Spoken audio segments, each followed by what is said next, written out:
Welcome to Tarot Tuesday. Today I want to talk about a specific card, the Seven of Cups, which represents all the choices, opportunities. It's telling you just choose one. Unfortunately, we're human. We come here with an ego, and it says, ooh, you better not make a wrong choice because something horrible could happen. You could be, miserable. You could have loss. You could have death. You could have disappointment, failure, all these things that the ego is trying to protect you from. But I'm here to tell you there are no wrong choices.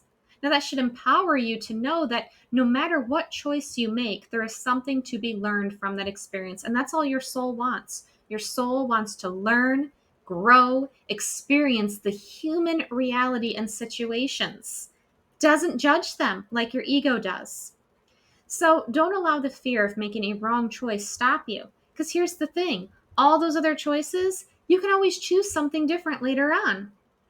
So I know for me personally, I changed jobs every year for 5 years until I found what fit.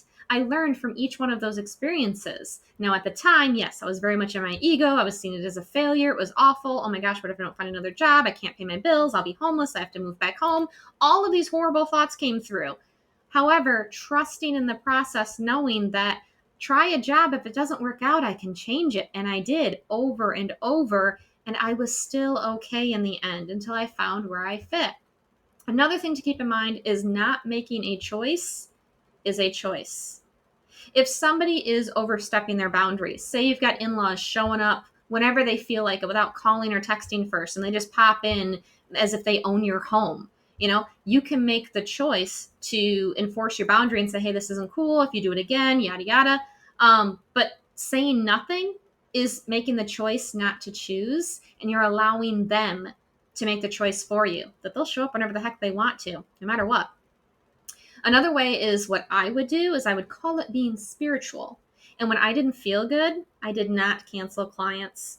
I said that if it was meant to be, that I was meant to rest and take care of my body, then the universe would cancel the clients for me. And then I wouldn't have to be the one to do it.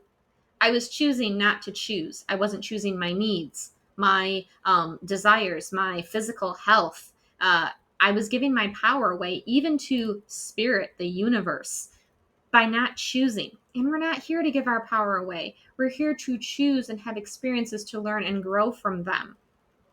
So at the end of the day, remember, there are no wrong choices. There is something to be learned, even from things that you originally call a failure, right? Hindsight's 2020. Sometimes relationships don't work out because something better comes along, and that wouldn't have happened if you would have chose to continue to stay or wait for your partner to end things, right? Choosing not to choose. Well, I'll just wait. Maybe I'll even sabotage it, and then they'll break up with me, and then I'll get what I actually want. That's not empowering. That's not choosing. If you need help making a choice, and if you want to narrow down, some of those options with potential outcomes based on your energy and where things are right now, that is where a reading can come in. Go ahead and check out the link in the description to book your tarot session or a spiritual coaching session, and we can talk through some of those blocks and those fears that you have around making a choice.